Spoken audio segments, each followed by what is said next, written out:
بسم اللہ الرحمن الرحیم۔ السلام علیکم۔ گرمیوں کی ایک صبح ہیرا بیدار ہوئی، فجر کی نماز ادا کی، دعا مانگی اور پھر سو گئی۔ 3 مہینے بعد اس کے میٹرک کے امتحان ہونے والے تھے، مگر ہیرا نے کبھی اس پر سنجیدگی سے غور ہی نہ کرنا چاہا۔ امی سے اکثر اس بات پر ڈانٹ بھی پڑتی، مگر ہیرا کے سر پر جوں تک نہ رینگتی تھی۔ بڑے بڑے خواب دیکھنا ہیرا کا اہم مشغلہ تھا۔ اپنی امی کو تسلی دینے کے لیے ہیرا نے کہا، امی جان آپ فکر نہ کریں، میں امتحانات میں اول پوزیشن حاصل کروں گی اور بورڈ میں ٹاپ کر کے آپ کا اور ابو کا سر فخر سے بلند کروں گی۔ امی، ہیرا ٹاپ کرنے کے لیے پڑھنا بھی ضروری ہوتا ہے۔ ہیرا کے ابو نے ہیرا کو بلا کر کہا، بیٹا اس دنیا میں انسان کی عزت تعلیم کی بدولت ہی ہوتی ہے، تم دل لگا کر پڑھو تاکہ مجھے تم پر فخر محسوس ہو سکے۔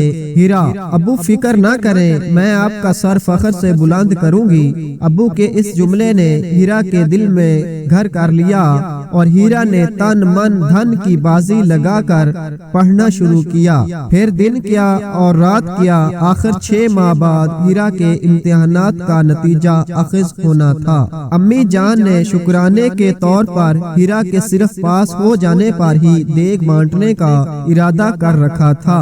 آخر کار وہ دن بھی آ گیا جب اس کا نتیجہ نکلنا تھا۔ گھڑی کی سوئی کی ٹک ٹک کے ساتھ ساتھ سب کے دل دھک دھک کر رہے تھے، مگر ہیرا ادھر ادھر حشاش بشاش پھر رہی تھی، کیونکہ اسے معلوم تھا کہ محنت کبھی رائے گا نہیں جاتی۔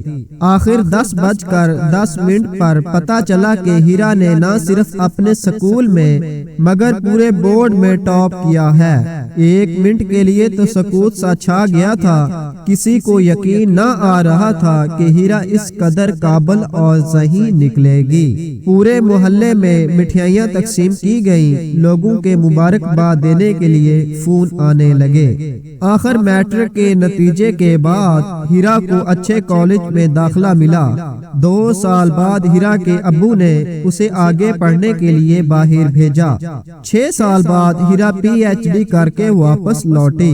ہیرا کے ابو نے ہیرا کو اپنے پاس بلا کر کہا، بیٹی مجھے تم پر فخر ہے اور اللہ تم جیسی بیٹی ہر ایک کو دے۔ ابو کے یہ الفاظ سن کر ہیرا کی آنکھوں میں آنسو آ گئے۔ ہیرا کی زندگی کا مقصد بھی یہی تھا کہ وہ اپنے والدین کے لیے باعث فخر بنے، اور یہ مقصد پورا ہو گیا۔